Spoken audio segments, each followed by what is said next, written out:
क्या सुख वास्तव में हमारा है और क्या दुख सचमुच हमें छूता है? यदि आत्मा शुद्ध है तो दुख का अनुभव क्यों होता है? और यदि सुख हमारा स्वभाव है तो वो स्थायी क्यों नहीं रहता? कभी अनुकूल परिस्थिति में भी अंदर अशांति रहती है और कभी कठिन समय में भी एक गहरी शांति अनुभव होती है। तो सुख और दुख का वास्तविक कारण क्या है? जय जिनेंद्र। जय जिनेंद्र। आप सभी श्रोताओं का हार्दिक स्वागत है। हमारी इस श्रृंखला का नाम है जैन दर्शन, कर्म और हमारी समाज। इस श्रृंखला के 5वें भाग में हम समझेंगे वेदनीय कर्म, सुख और दुख का अनुभव क्यों होता है। पिछले भाग में हमने दर्शनावरण कर्म को समझा था, कैसे आत्मा की ग्रहण शक्ति पर आवरण पड़ता है। अब उसी कर्म को आगे बढ़ाते हुए हम एक और कर्म की ओर बढ़ते हैं, वेदनीय कर्म। यदि आत्मा ज्ञायक दृष्टा है तो सुख और दुख उसे कैसे जुड़ते हैं? क्या वे आत्मा का स्वभाव है या कर्म का परिणाम? यह भाग किसी मत को सिद्ध करने के लिए नहीं, बल्कि शास्त्र के दृष्टि से यह समझने का प्रयास है कि वेदनीय कर्म क्या है, उसका बंध कब और कैसे होता है, उसका उदय आत्मा में क्या परिणाम देता है और साधक के जीवन में उसका क्या संबंध है। इस भाग में दी गई सारी जानकारी केवल जैन शास्त्रों पर आधारित है, मुख्य रूप से श्री तत्वार्थ सूत्र आचार्य उमा स्वामी जी द्वारा रचित। इसी ग्रंथ के आधार पर अब हम वेदनीय कर्मों को क्रमबद्ध रूप में समझने की इस यात्रा को आगे बढ़ाते हैं। जी। वेदनीय कर्म क्या है और इसे वेदनीय क्यों कहा गया है? मैं भी जब इस विषय को समझने का प्रयास कर रहा था तो शास्त्रों की गहराई ने मुझे बहुत सोचने पर मजबूर किया। आचार्य उमा स्वामी जी श्री तत्वार्थ सूत्र में 8 मुख्य कर्मों का वर्णन करते हैं और उनमें से एक है ये वेदनीय कर्म। अगर हम सिर्फ शब्द पर ही गौर करें ना, वेदन, तो इसका सीधा सा अर्थ होता है अनुभव करना। अनुभव करना मतलब सिर्फ महसूस करना? जी बिल्कुल। ये वो कर्म है जो आत्मा को सुख या दुख का अनुभव कराता है। यहाँ सबसे दिलचस्प बात जो शास्त्रों से निकल कर आती है वो ये है कि वेदनीय कर्म आत्मा के ज्ञान या दर्शन पर कोई पर्दा नहीं डालता। उसका काम किसी चीज को ढंकना या आवरण करना नहीं है। आत्मा स्वभाव से बिल्कुल शुद्ध है। उसका काम केवल जानना और देखना है। तो फिर ये जो सुख और दुख है, ये क्या है? सुख और दुख उस आत्मा का मूल स्वरूप नहीं है। जब इस वेदनीय कर्म का उदय होता है तब हमारी चेतना में सुख या दुख की लहरें उठने लगती हैं। चूंकि यह कर्म केवल अनुभव उत्पन्न करता है, जानने की शक्ति को नहीं रोकता, ठीक इसी कारण इसे वेदनीय कहा गया है। यह सिर्फ एक महसूस होने वाली अवस्था है, आत्मा की अपनी प्रकृति नहीं। ये तो बहुत ही हैरान करने वाली बात है। जिसे हम अपना अस्तित्व मान लेते हैं वो सिर्फ एक अनुभव है। हाँ बिल्कुल। अगर हम इसे रोजमर्रा के जीवन से जोड़ के देखें, हम अक्सर भौतिक सुख सुविधाओं को ही अपनी आत्मा का सुख मान बैठते हैं। हाँ, ये बहुत आम बात कर। जैसे कड़कड़ाती ठंड में एक बहुत ही आरामदायक गरम रजाई मिल जाए या फिर सामने गर्मा गर्म मनपसंद खाना आ जाए, उस वक्त तो ऐसा लगता है जैसे सारी फिलॉसफी धरी की धरी रह गई। बस यही गर्माहट और स्वाद ही जीवन का परम सुख है। हम उस पल को अपनी आत्मा का हिस्सा मान लेते हैं। पर हम उस अनुभव के साथ इतने एकाकार हो जाते हैं कि हमें लगता है मैं सुखी हो गया। यही हमारी सबसे बड़ी भ्रांति है। और यही बात तो दुख पर भी लागू होती है ना, जो कि और भी ज्यादा मुश्किल है। जी बिल्कुल। सिद्धांत के रूप में ये सुनना बहुत अच्छा लगता है, लेकिन जब असल जीवन में कोई गहरी चोट लगती है, कोई अपना दूर चला जाता है या कोई बहुत बड़ा मानसिक आघात लगता है, तब ये अलग रहना लगभग असंभव सा लगता है। उस वक्त ऐसा प्रतीत होता है मानो हम स्वयं ही दुख बन गए हैं। ऐसा लगता ही नहीं कि दुख अलग है और हम अलग हैं। एक बहुत ही मानवीय और स्वाभाविक संघर्ष है। जब मैं भी इन सूत्रों को पढ़ता हूं तो यही महसूस होता है कि पीड़ा के समय अलग खड़े रहना कितना कठिन है। लेकिन यहीं पर आचार्य उमा स्वामी जी का मार्गदर्शन एक गहरे संबल का काम करता है। वो गहरी पीड़ा भी केवल एक वेदन है, एक अनुभव है जो समय के साथ गुजर रहा है। हमारी आत्मा उस पीड़ा को भी उसी तरह सिर्फ जान रही है जैसे वो उस रजाई की गर्माहट को जान रही थी। शायद इसे इस तरह समझना थोड़ा आसान हो जैसे एक दर्पण है। दर्पण का उदाहरण बहुत सटीक है। दर्पण के सामने से दिन भर में बहुत सी परछाइयां गुजरती हैं। कभी कोई बहुत सुंदर फूल सामने रखा जाता है तो दर्पण सुंदर दिखता है, कभी सामने आग लग जाती है या कोई भयानक दृश्य होता है। लेकिन क्या वो आग दर्पण को जलाते हैं? बिल्कुल नहीं। दर्पण का काम सिर्फ झलक दिखाना है। वैसे ही सुख और दुख के ये सारे अनुभव हमारी चेतना की जो जानने देखने की शक्ति है, ज्ञायक भाव, उसका हिस्सा नहीं है। वे बस दर्पण के सामने से गुजरते हुए दृश्य हैं, बस कुछ पल के मेहमान। ये बहुत ही शांत करने वाला विचार है। दृश्य आते हैं और चले जाते हैं, पर दर्पण यानी हमारा ज्ञायक भाव अपनी जगह अडिग और अछूता रहता है। ये जो दर्पण वाली बात है ना, इसने मुझे सोचने पर मजबूर कर दिया। जी, अगर वेदन केवल एक अनुभव है, तो क्या सुख और दुख आत्मा का स्वभाव है या वे कर्म के कारण अनुभव होते हैं?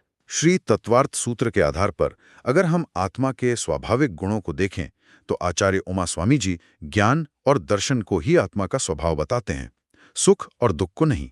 इसका कोई तार्किक आधार है? बिल्कुल है। इसे समझने का एक बहुत ही स्पष्ट आधार है।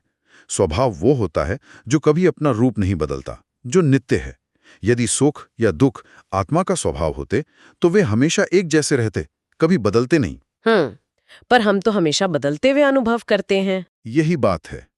हम निरंतर अनुभव करते हैं कि कभी हम बहुत सुखी होते हैं और अगले ही पल दुखी हो जाते हैं। ये जो निरंतर परिवर्तन है, ये जो अस्थिरता है, यही इस बात का सबसे बड़ा प्रमाण है कि सुख दुख आत्मा के स्थायी गुण नहीं हैं। वे पूरी तरह से वेदनीय कर्म के उदय के कारण प्रकट होने वाली अवस्थाएं हैं। आत्मा स्वयं केवल ज्ञायक, दृष्टा है। अगर हम गहराई से इस बात को स्वीकार कर लें कि जो बदलता है वो स्वभाव हो ही नहीं सकता, तो जीवन की बहुत सी रोजमर्रा की उलझनें वैसे ही सुलझ जाएं। कैसे? एक उदाहरण से बताएंगे? जैसे दिन भर में हमारे मूड का बदलना। सुबह सुबह उठते हैं तो लगता है जैसे हिमालय पर बैठे हैं, एक गहरी शांति महसूस होती है। लगता है कि बस जीवन कितना सुलझा हुआ है। जी बिल्कुल। लेकिन दोपहर होते होते ऑफिस में किसी ने एक ईमेल में सीसी नहीं किया या कोई छोटी सी बात कह दी और वो सारा वैराग्य, सारी शांति एक पल में गहरी निराशा और गुस्से में बदल जाती है। ये जो सुबह से दोपहर तक का उतार चढ़ाव है, यही साबित करता है कि ना वो सुबह की शांति हमारा स्थायी स्वभाव थी, ना ये दोपहर की निराशा। बिल्कुल सही कहा। यदि वो सुबह वाली शांति आपकी आत्मा का नित्य स्वभाव होती तो ऑफिस के उस छोटे से विवाद से वो नष्ट नहीं होते। वो अस्थिरता ही यह सिद्ध करती है कि वो केवल एक कर्मजन्य वेदन था जो अपना समय पूरा करके बदल गया। और इंसान की एक बहुत ही पुरानी जद्दोजहद है, सुख को मुट्ठी में बांधकर रखने की कोशिश। हाँ, हम सभी करते हैं। जब हम किसी अच्छी छुट्टी पर जाते हैं या परिवार के साथ कोई बहुत अच्छा पल बिता रहे होते हैं, तो हम पूरी ताकत लगा देते हैं कि ये पल कभी खत्म न हो। लेकिन वो सुख हमेशा रेत की तरह हाथों से फिसल ही जाता है। हम उसे लाख चाहकर भी बांध नहीं पाते, क्योंकि हम एक कर्म के उदय को, जो कि स्वभाव से ही क्षणिक है, उसे स्थायी बनाने का व्यर्थ प्रयास कर रहे होते हैं। कर्म का उदय तो एक लहर की तरह है, वो अपने समय पर आकर खिर ही जाएगा, उसे रोका नहीं जा सकता। लेकिन अगर इसे दूसरे नजरिए से देखें तो इसमें एक बहुत बड़ी राहत की बात भी छुपी है। वो क्या? अगर सुख नहीं टिकता तो दुख भी तो नहीं टिकता। जब कोई बहुत गहरा दुख जीवन में आता है तो ऐसा लगता है कि ये अंधेरा अब कभी नहीं छंटेगा। पर ये जानना कि ये गहरा दुख भी मेरा स्थायी स्वभाव नहीं है, ये भी केवल एक कर्म का उदय है जो अपना समय लेकर बीत जाएगा, ये विचार अपने आप में कितनी बड़ी सांत्वना है। शास्त्रों का वास्तविक मर्म यही तो है। ये कोई रूखा सिद्धांत नहीं है, बल्कि ये दृष्टि दुख को सहने की एक असीम शक्ति देती है। ये बोध कि ये मेरा स्वरूप नहीं है, ये केवल एक गुजरता हुआ अनुभव है, इंसान को हर परिस्थिति में शांत रख सकता है। जब ये बात इतनी स्पष्ट है कि सुख और दुख दोनों ही बस आ रहे हैं और जा रहे हैं, तो वेदनीय कर्म कितने प्रकार का होता है और उनके नाम क्या है? आचार्य उमा स्वामी जी ने श्री तत्वार्थ सूत्र में वेदनीय कर्म को बहुत ही स्पष्ट रूप से दो भेदों में स्वीकार किया है, साता वेदनीय और असाता वेदनीय। साता और असाता, इनका आधार क्या है? यहाँ ये समझना बहुत जरूरी है कि ये जो वर्गीकरण है, ये आत्मा के स्वभाव के आधार पर नहीं किया गया है, बल्कि अनुभव के स्वरूप के आधार पर किया गया है। साता वेदनीय वो कर्म है जिसके उदय से सुख का, आराम का या अनुकूलता का अनुभव होता है। और असाता वेदनीय? असाता वेदनीय वो कर्म है जिसके उदय से दुख का, कष्ट का या प्रतिकूलता का अनुभव होता है। चूंकि वेदनीय कर्म का काम ही अनुभव कराना है, इसलिए इसे सीधे तौर पर इन दो स्पष्ट प्रकारों में समझाया गया है। ये जो दो भेदों की बात है, ये तो किसी किताब की बात लगती नहीं, ये तो हमारे जीवन के हर घटना का सीधा सा हिसाब है। जीवन का ये जो दोहरा चरित्र है, कई बार तो एक ही दिन में हमें इन दोनों का तीव्रता से अनुभव हो जाता है। बिल्कुल, ऐसा अक्सर होता है। सुबह कोई बहुत अच्छी खबर मिलती है, कोई अटका हुआ काम पूरा हो जाता है, मन एकदम प्रसन्न हो जाता है, और शाम होते होते अचानक खबर आती है कि कोई बड़ा नुकसान हो गया है।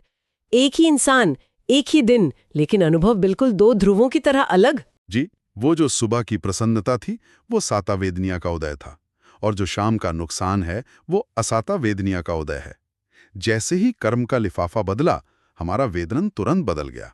और हमारी आदत कैसी हो गई है, हम हर पल पर तुरंत एक ठप्पा लगाने को बेताब रहते हैं। अच्छा या बुरा वाला ठप्पा। हाँ, जो मन के अनुकूल हुआ उसे हमने अच्छा का लेबल लगा दिया और उसे कसकर पकड़ना चाहा, और जो थोड़ा सा भी प्रतिकूल हुआ उसे तुरंत बुरा मान लिया और उससे भागने लगे। हम उस अनुभव को सिर्फ एक गुजरते हुए अनुभव की तरह देख ही नहीं पाते। और यहीं से हमारी सारी उलझनों, हमारे राग और द्वेष की शुरुआत होती है। अनुकूलता यानी साता से हम राग करने लगते हैं, और प्रतिकूलता यानी असाता से द्वेष। जबकि गहराई में देखें तो दोनों ही मात्र कर्म के उदय हैं।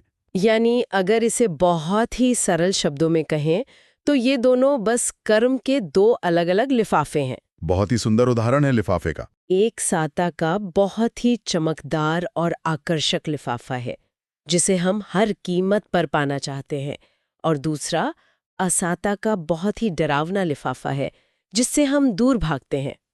अंदर तो दोनों के ही कर्म बैठा है, और हम अज्ञानतावश इन दोनों लिफाफों के रंग को ही अपनी आत्मा का हिस्सा मान बैठते हैं। लिफाफे का रंग चाहे कितना भी आकर्षक या डरावना हो, वो चिट्ठी पढ़ने वाले का स्वरूप नहीं हो सकता। वो केवल एक अवस्था है जो समय के साथ पुरानी होकर नष्ट हो जाएगी। लिफाफों का रंग तो हम देख लेते हैं, लेकिन अगर थोड़ा और गहराई में उतरें तो साता वेदनीय और असाता वेदनीय में मूल अंतर क्या है? दोनों के बीच का मूल अंतर उनके द्वारा उत्पन्न होने वाले परिणाम या अनुभव के स्वरूप में ही है। जब हम शास्त्रों का अध्ययन करते हैं तो स्पष्ट होता है कि साता वेदनीय का उदय आत्मा को अनुकूल अनुभव देता है, जैसे शारीरिक आराम या मानसिक प्रसन्नता। जी, जैसे आसपास की परिस्थिति का बहुत सहज लगना, ये सब साता का उदय होता है। इसके ठीक विपरीत जब असाता वेदनीय का उदय होता है तब प्रतिकूल अनुभव होता है, जैसे अचानक कोई शारीरिक पीड़ा उठना या मन में घिरी अप्रसन्नता का छा जाना। लेकिन यहाँ सबसे महत्वपूर्ण बात यह है कि दोनों ही परिस्थितियों में आत्मा बिल्कुल समान रहती है। मतलब आत्मा में कोई बदलाव नहीं आता? नहीं, बिल्कुल नहीं। अंतर केवल इतना है कि कर्म का उदय भिन्न प्रकार का दृश्य उत्पन्न कर रहा है।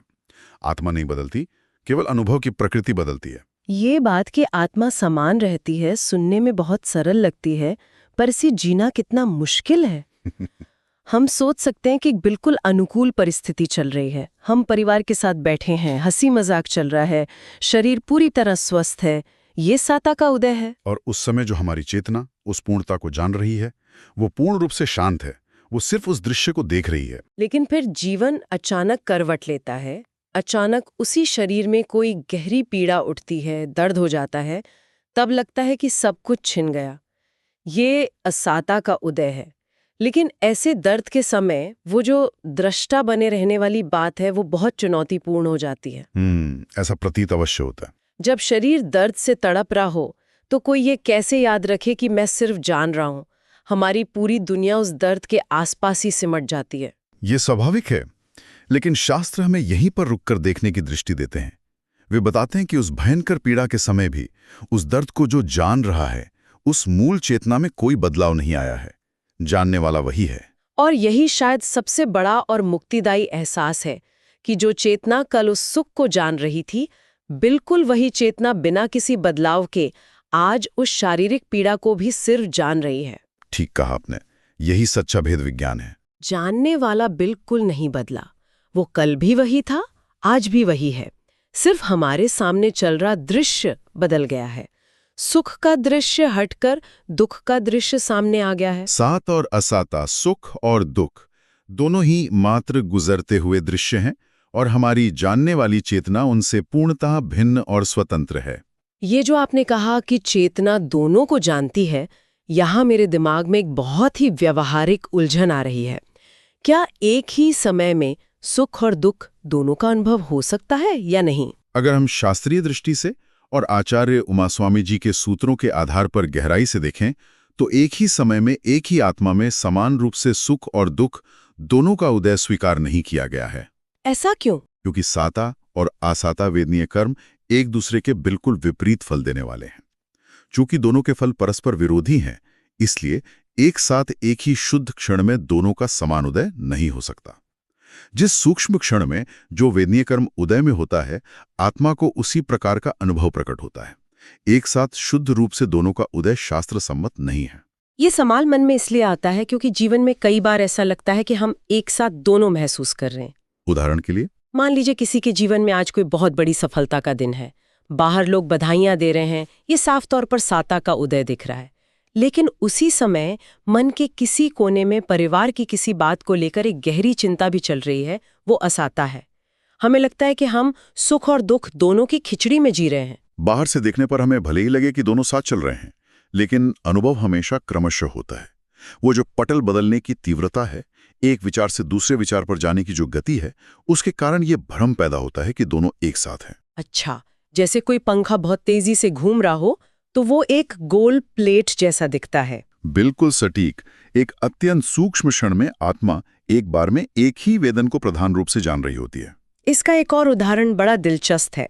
मान लीजिए शरीर में कोई बहुत गहरी थकान है, दर्द हो रहा है, ये असाता का उदय है जी। लेकिन उसी बीमार शरीर के साथ जब कोई व्यक्ति गहरे ध्यान में जाता है तो उस शारीरिक कष्ट के बावजूद अंदर एक असीम शांति महसूस होती है। ये साता का अनुभव है। शरीर टूट रहा होता है पर मन शांत होता है। यहाँ भी शास्त्रों का वही नियम लागू होता है। जिस क्षण चेतना उस गहरी शांति का वेदन कर रही है, उस सूक्ष्म क्षण में वो शारीरिक पीड़ा गौण हो गई है। चेतना का फोकस साता पर प्रधान हो गया है। दर्द मिटा नहीं है, बस चेतना उस पल उसे वेदन नहीं कर रही। तो यह जो मिश्रित भावनाओं का भ्रम है कि हम एक साथ सुखी भी हैं और दुखी भी, ये बस हमारी पकड़ की कमी है। हम उस सच्चाई को नहीं पकड़ पाते कि हमारी चेतना क्षण प्रतिक्षण एक अनुभव से दूसरे अनुभव की ओर यात्रा कर रही है। वो एक साथ दोनों पर ठहरती ही नहीं। और शास्त्र इसी उलझी हुई धारणा को बहुत प्यार से सुलझाते हैं। वे बताते हैं कि एक समय में एक ही कर्म का उदय प्रधान होता है। ये स्पष्टता हमें अपने ही उलझे हुए अनुभवों को देखने का एक बहुत शांत और ठहरा हुआ नजरिया देती है। अब तक हमने समझा कि सुख और दुख वेदनीय कर्म के उदय से अनुभव होते हैं, लेकिन एक प्रश्न अभिशेष है, ये कर्म आत्मा से जुड़ता कैसे है? अब हम उसी कारण को समझने की ओर बढ़ते हैं। सुख और दुख के अनुभव को समझने के बाद अब आवश्यक है कि उसके कारण को जाना जाए। आइए देखें वेदनीय कर्म का बंध कैसे होता है। तो वेदनीय कर्म का बंध कब और कैसे होता है? आचार्य उमास्वामी जी श्री तत्वार्थ सूत्र में बहुत ही स्पष्टता से कहते हैं कि कर्म का बंध तब होता है जब आत्मा कषाय युक्त अवस्था में परिणाम करती है। कषाय युक्त अवस्था? हाँ, यानी जब भीतर राग और द्वेष के भाव होते हैं। बाहरी घटनाएं स्वयं कभी बंध का कारण नहीं होती। वेदनीय कर्म का बंध भी ठीक उसी समय होता है जब आत्मा किसी भी परिस्थिति में राग या द्वेष के साथ यानी एक अशुद्ध भाव के साथ जुड़ जाती है। एक मिनट, अगर मैं इसे सही समझ रहा हूं तो इसका मतलब है कि बाहर जो हो रहा है उसका कोई दोष नहीं है? बिल्कुल नहीं। लेकिन सामान्य तौर पर हम यही मानते हैं कि जो कुछ बाहर घटित हो रहा है वही हमारे सुख या दुख का निर्माण कर रहा है। इसे अगर हम जीवन के सबसे अनुकूल पलों से जोड़ के देखें, मान लीजिए किसी को बहुत बड़ी सफलता मिलती है। हाँ, या कोई मनचाही नौकरी मिल जाती है, जीवन में सुविधा है, प्रशंसा है, उस समय तो खुश होना बहुत स्वाभाविक सी बात लगती है। तो क्या वो खुशी मनाना ही कर्म का बंध है? ये एक बहुत ही महत्वपूर्ण अंतर है जिसे समझना जरूरी है। सफलता का मिलना या सुविधा का प्राप्त होना वो तो पूर्व में बांधे गए साता वेदनीय कर्म का फल है। अनुकूलता अपने आप में कोई समस्या नहीं है। अच्छा, तो समस्या कहाँ है? समस्या तब शुरू होती है जब उस अनुकूल परिस्थिति में हम गहरे आसक्त हो जाते हैं। जब भीतर ये भाव आता है कि ये सुख हमेशा बना रहे या ये मेरी वजह से है। हाँ। जब हम उस सुख को अपनी मुट्ठी में कसकर पकड़ लेना चाहते हैं, वो जो गहरा राग या आसक्ति उत्पन्न होती है, वास्तव में ठीक उसी क्षण नए साता वेदनीय कर्म का बंध हो रहा होता है। परिस्थिति का अनुकूल होना बंध नहीं है, उस अनुकूलता में आत्मा का राग के साथ चिपक जाना बंध है। ये तो बहुत ही सूक्ष्म बात हो गई। अक्सर हम सुख को ऐसे पकड़कर बैठ जाते हैं जैसे जैसे कोई लॉटरी का टिकट हो जो हवा में उड़ जाएगा। सही कहा। हमें लगता है कि बस यही पल हमेशा के लिए फ्रीज हो जाए। और इसके ठीक विपरीत भी ऐसे ही होता है जब परिस्थितियां हमारी प्रतिकूल हो जाती हैं।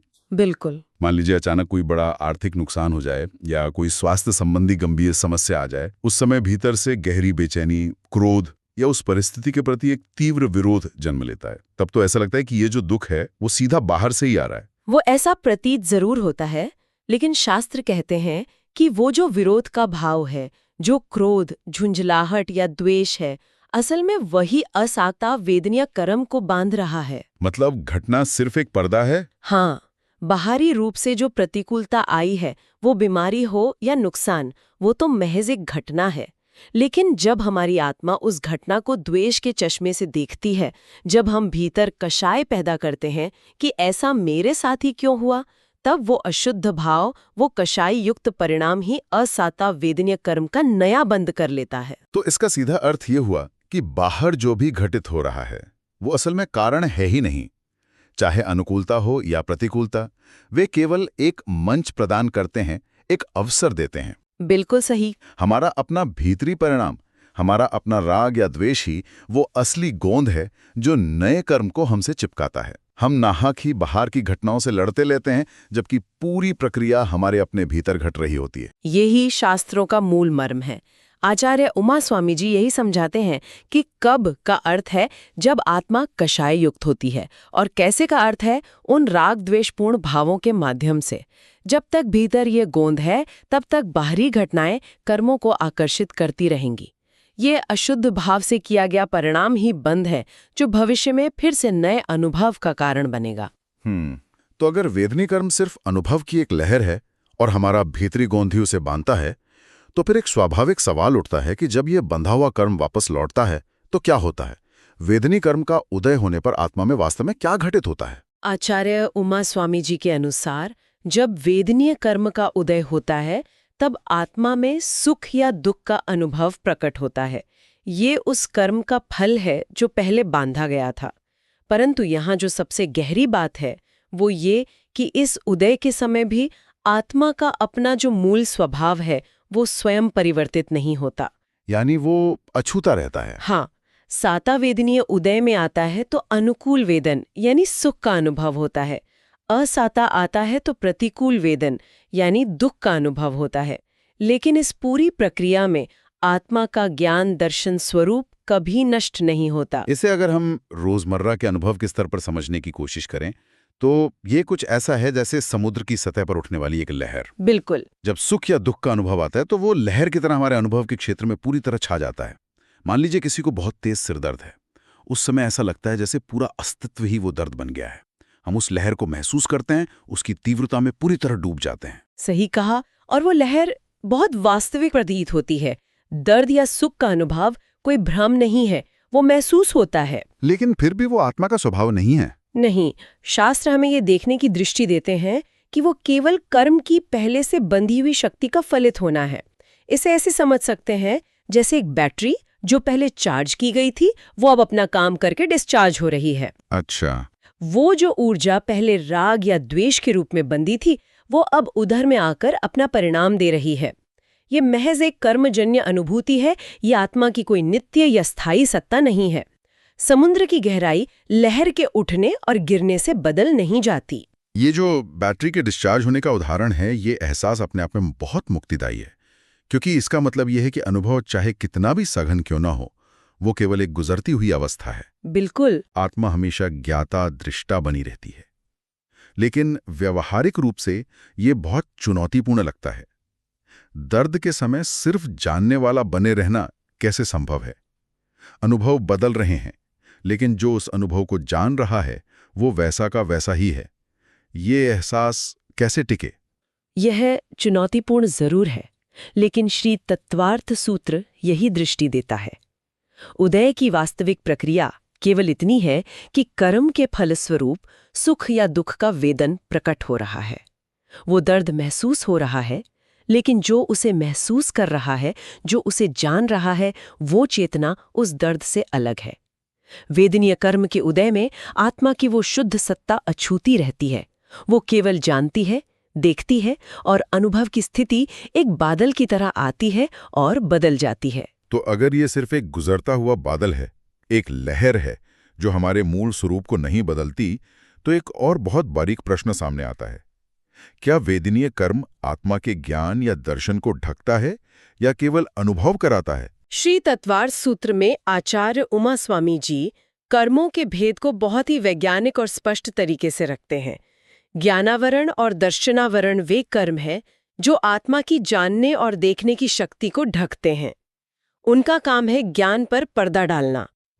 लेकिन वेदनीय कर्म आत्मा के ज्ञान या दर्शन को बिल्कुल नहीं ढकता।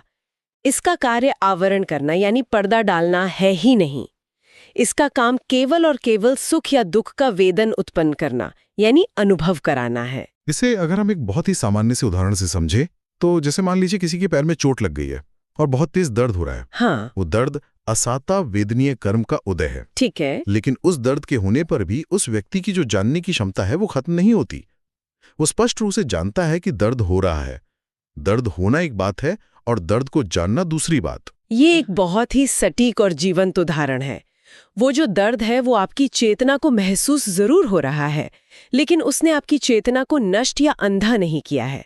ज्ञान अपनी जगह पूरी तरह सजग है, यानी आवरण नहीं है। बिल्कुल नहीं। यही वो गहरा अंतर जिसे समझना आवश्यक है।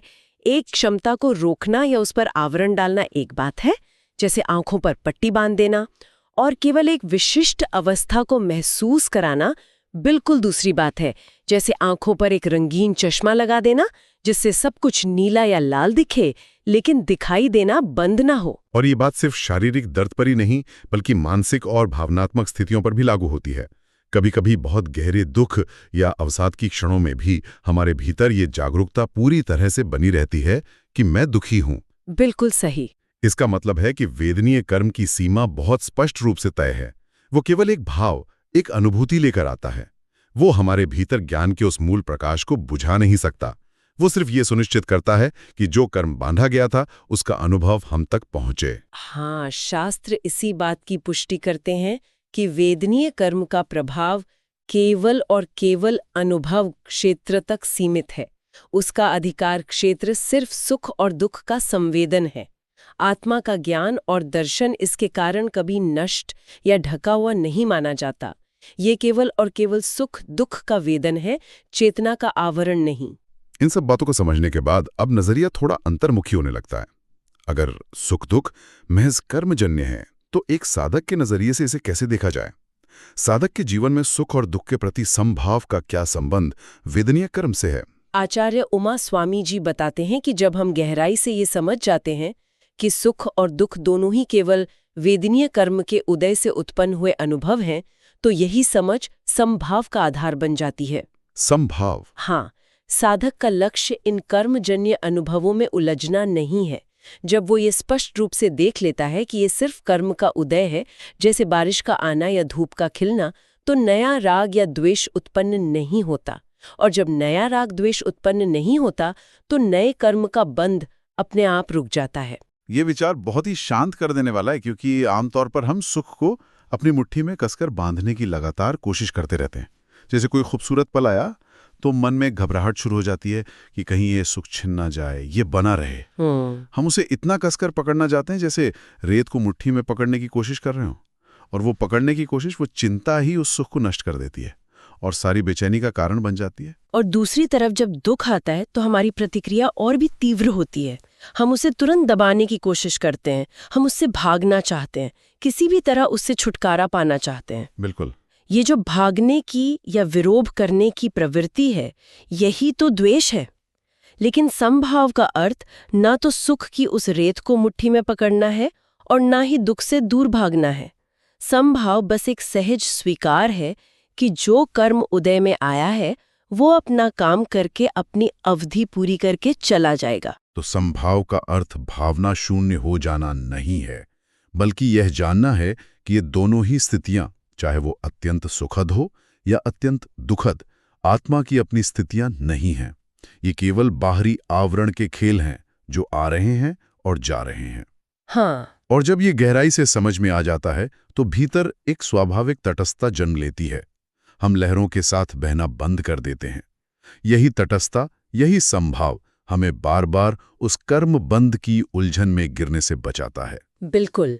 श्री तत्वार्थ सूत्र की दृष्टि से देखें तो वेदनीय कर्म की ये सही समझ हमें एक बहुत स्पष्ट दृष्टि देती है कि ये दोनों अनुभव, सुख और दुख, पूरी तरह से अनित्य हैं। उनका स्वभाव ही मिट जाना है। और यही वो तटस्थता या संभाव है जो हमें कर्म बंध की श्रृंखला को धीमा करने और अंततः उसे तोड़ने की दिशा में आगे ले जाता है। इस पूरी यात्रा और कर्मों के इस अनंत चक्र को देखते हुए क्या वेदनीय कर्म से पूरी तरह मुक्त होना संभव है, और यदि हाँ तो कब? श्री तत्वार्थ सूत्र के अनुसार वेदनीय कर्म भी अन्य सभी कर्मों की तरह ही बंध और उदय के अधीन है। चूंकि इसका बंध होता है, इसलिए इसका क्षय भी होता है और उससे पूर्ण मुक्ति निश्चित रूप से संभव है। जब आत्मा से सभी घातीय और अघातीय कर्मों का पूर्ण क्षय हो जाता है, तब वेदनीय कर्म भी अपनी जड़ से पूरी तरह समाप्त हो जाता है। मोक्ष की उस सर्वोच्च अवस्था में न साता वेदनीय का कोई अंश रहता है और न ही असाता वेदनीय का। ये एक बहुत ही सुंदर और लंबी यात्रा है जो सम्यक दर्शन, सम्यक ज्ञान और सम्यक चारित्र के मार्ग से होकर गुजरती है। इसी मार्ग पर चलते हुए धीरे धीरे कर्मों की वो परतें उखड़ने लगती हैं। इसे हम ऐसे सोच सकते हैं जैसे आसमान में बहुत घने बादल छाए हों और धीरे धीरे हवा के चलने से वो बादल छटने लगे। एक ऐसी प्रक्रिया जहां आत्मा अपने वास्तविक निर्मल स्वरूप की ओर लौट रही होती है। और जब यह क्षय की प्रक्रिया पूर्णता को प्राप्त कर लेती है, जब एक भी कर्म शेष नहीं रहता, तो ये जो सुख और दुख का पूरा खेल है, ये जो पेंडुलम की तरह इधर से उधर झूलने का पूरा चक्र है, वो हमेशा के लिए शांत हो जाता है। बिल्कुल। कर्मजन्य अनुभवों का कोई भी अंश बाकी नहीं रहता। न कोई बाहरी सुख की चाह बचती है, न किसी दुख का भय। तब आत्मा केवल अपने शुद्ध, निर्लेप और वास्तविक स्वरूप में स्थित हो जाती है, जहां कोई बाहरी लहर नहीं, कोई उद्वेग नहीं, सिर्फ एक असीम शांति जिसे शब्दों में नहीं बांधा जा सकता, और अपना मूल स्वभाव। यही वो मोक्ष की अवस्था है जिसका वर्णन शास्त्रों में किया गया है, जहां वेदनीय कर्म सहित समस्त कर्म पूर्ण रूप से समाप्त हो जाते हैं और आत्मा अपने पूर्ण, शुद्ध और अनंत रूप में विद्यमान रहती है। जब आप इस 5वें भाग के अंत तक पहुंचते हैं तो धीरे धीरे ये स्पष्ट होने लगता है कि वेदनीय कर्म सिर्फ सुख और दुख की सामान्य चर्चा नहीं है, बल्कि अनुभव की उस अवस्था से जुड़ा है जिससे हम रोज गुजरते हैं। इस भाग में हमने ये समझने का प्रयास किया कि वेदनीय कर्म क्या है, उसके कितने भेद हैं और सुख तथा दुख का अनुभव आत्मा से किस प्रकार जुड़ता है। हमने देखा कि सुख और दुख आत्मा का स्थायी स्वरूप नहीं है, बल्कि कर्म के उदय से उत्पन्न होने वाली अवस्थाएं हैं। और यह भी स्पष्ट हुआ कि वेदनीय कर्म ज्ञान या दर्शन को ढकता नहीं, केवल अनुभव की स्थिति उत्पन्न करता है। अनुभव बदलता है, पर आत्मा का मूल स्वभाव वैसा ही रहता है। यह भाग वेदनीय कर्म की प्रकृति, उसके बंध और उदय और सुख दुख के साथ हमारे संबंध तक सीमित रहा। लेकिन एक सूक्ष्म प्रश्न अभी भी भीतर रह जाता है। यदि हम समझ भी लें कि सुख और दुख कर्मजन्य हैं, तो फिर उनसे जुड़ाव क्यों बना रहता है और जानते हुए भी भ्रम क्यों नहीं टूटता? इन्हीं प्रश्नों के साथ हम आगे बढ़ेंगे अगले भाग की ओर, मोहनीय कर्म सही जानते हुए भी भ्रम क्यों बना रहता है, जहां हम ये देखने का प्रयास करेंगे कि आसक्ति और भ्रम की जड़ आखिर कहाँ है। तब तक के लिए जय जिनेंद्र। जय जिनेंद्र।